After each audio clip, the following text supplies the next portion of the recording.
Tuwing tag-init, umiikot ang buhay ni Isabel Belly Conklin sa Cousins Beach, ang perpektong baybaying bayan kung saan niya ginugugol ang kanyang mga bakasyon. Ang Cousins ay hindi lamang isang lugar. Ito ay isang pakiramdam, isang santuwaryo na naglalaman ng kanyang pinakamasasayang alaala. Taon-taon, si Belly, ang kanyang nakatatandang kapatid na si Steven, ang kanilang ina na si Laurel, at ang pamilya ng matalik na kaibigan ng kanyang ina na si Susana Fisher ay nagtitipon-tipon sa bahay pampamilya ng mga Fisher tuwing tag-init. Puno ng araw, tawa, at walang katapusang pakiramdam ng pagiging bahagi ang mga tag-init ni Belly. Ngunit kakaiba ang tag-init na ito. Ito ang tag-init kung kailan naging maganda si Belly. Mula nang dumating siya sa beach house, ramdam niya ang kakaibang enerhiya sa paligid. Ngayon ay 16 na siya at hindi na niya nararamdaman na isa siyang awkward na bata na palaging sumusunod sa mga lalaki. Sa loob ng maraming taon, itinuturing siyang mas nakababatang kapatid. Ang maliit na kapatid ni Steven o ang batang babae na palaging naiiwan habang si Conrad at Jeremiah Fisher, mga anak ni Susana, ay nagbabahagi na ng kanilang mga sikreto at pakikipagsapalaran. Ngayong tag-init, napansin niya ang kakaibang tingin ng mga lalaki sa kanya. At hindi lang basta sino man. Si Conrad Fisher, ang nakatatandang kapatid na palihim niyang minahal mula pa noong bata pa siya, tila tumitingin sa kanya sa paraan na nagpapabilis ng tibok ng kanyang puso. Hindi nakaligtas sa mundo ang pagbabago ni Belly. Sa isang bonfire sa tabing dagat isang gabi, nahuli niya ang atensyon ni Cam, isang mabait at medyo nerdy na binata na nag-aaral sa isang malapit na pribadong paaralan.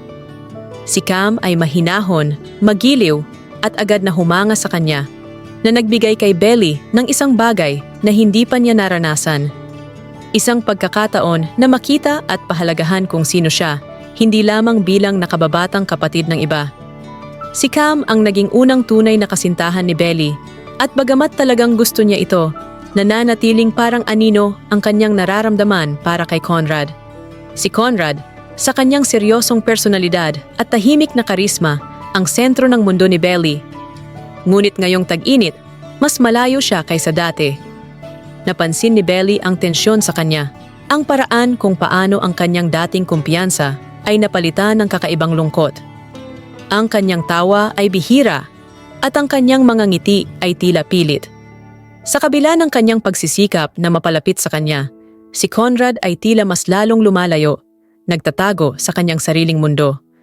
Samantala, si Jeremiah ay nananatiling masayahin at bukas. Ang kanyang biro at natural na pagiging palakaibigan ay isang nakakaaliw na presensya sa buhay ni Belly.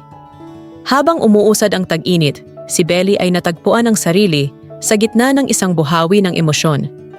Naakit siya sa madaling tamis ng kanyang bagong relasyon kay Cam, ngunit hindi niya maitanggi ang magnetikong puwersa na nararamdaman niya para kay Conrad. Hati ang kanyang puso sa pagitan ng lalaking nakikita siya ng malinaw at ng lalaking tila hindi niya maabot. Hindi rin nakakatulong ang tensyon sa pagitan ng magkapatid.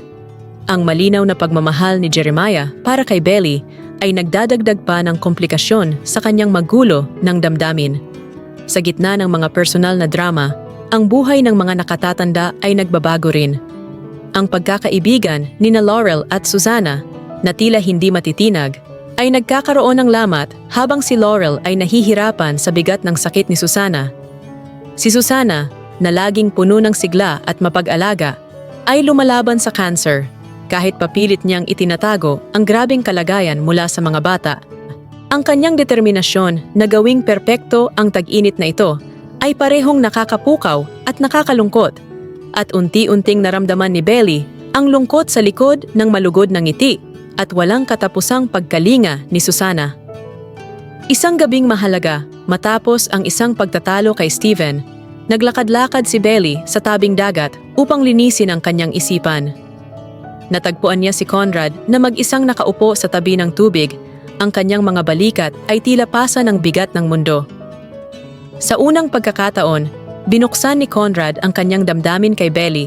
Ikinuwento ang kanyang mga takot at frustrations. Ibinahagi niya kung paano niya nararamdaman ang bigat ng inaasahan ng kanyang pamilya at ang hirap ng pagmasdan ang kanyang ina na lumalaban sa sakit na ayaw nitong pag-usapan ng hayagan. Tahimik na nakinig si Belly. Ang kanyang puso ay parang nadurog para sa kanya. At sa sandaling iyon, naramdaman niya na talagang naintindihan niya si Conrad. Sa kabila ng sandaling ito ng pagiging bukas, muling lumayo si Conrad na nag-iwan kay Belly na mas litong-lito kaysa dati. Lumapit siya kay Jeremiah para sa kaaliwan at ang kanilang madaling pagtutulungan ay nakatulong na mapawi ang kanyang sakit. Ngunit pati si Jeremiah ay may mga lihim. Isang gabi, sa tahimik na sandali nilang magkasama, inamin ni Jeremiah kay Belly na matagal na siyang may nararamdaman para sa kanya. Ang kanyang katapatan ay nagulat kay Belly at bagamat mahalaga sa kanya ang kanilang pagkakaibigan, hindi niya maibigay ang parehong damdamin. Habang papalapit ang pagtatapos ng tag-init, dumating ang sukdulan ng tensyon sa pagitan ng mga karakter. Sa utos ni Susana, nagdaos ng isang malaking salo-salo ang mga pamilya sa beach house, isang pagdiriwang na puno ng tawa, sayaw at masakit na pamamaalam. Si Belly, labis na nalulumbay sa bigat ng kanyang emosyon, ay natagpuan ang sarili na nag-iisa sa balkonahe, nakatitig sa karagatan.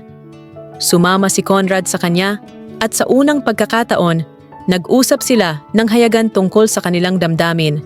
Inamin ni Conrad na malalim ang kanyang pagmamalasakit kay Belly, ngunit nararamdaman niyang hindi siya karapat-dapat sa kanyang pagmamahal dahil sa mga problema ng kanyang pamilya at sariling insecurities. Naantala ang kanilang pag-uusap nang dumating si Cam upang magpaalam. Napagtanto ni Belly na bagamat mabuti si Cam, ang kanyang puso ay palaging para kay Conrad. Maingat niyang tinapos ang kanilang relasyon na kahit masakit ay naiintindihan ni Cam at hiniling ang kanyang kaligayahan. Sa huling mga araw ng tag-init, si Belly, Conrad at Jeremiah ay nagbahagi ng tahimik na sandali sa tabi ng tubig. Ang bigat ng mga nangyari sa tag-init ay tila bumalot sa kanila. Ang sakit ni Susana ay parang ulap na bumabalot sa kanilang lahat at alam nilang nagbago na sila magpakailanman dahil sa tag-init na ito. Umalis si Belly sa Cousins Beach na puno ng mga alaala. May mga maganda, may masakit, at may bagong pananaw sa kung sino siya at kung ano ang gusto niya sa buhay. Sa pagtatapos ng kwento, binalikan ni Belly ang tag-init kung kailan siya naging maganda. Ang tag-init kung kailan siya nagsimulang mahanap ang kanyang lugar sa mundo. Isang panahon ng pag-ibig, pagkawala, at pagtuklas ng sarili. Isang sandaling mananatili sa kanya magpakailanman.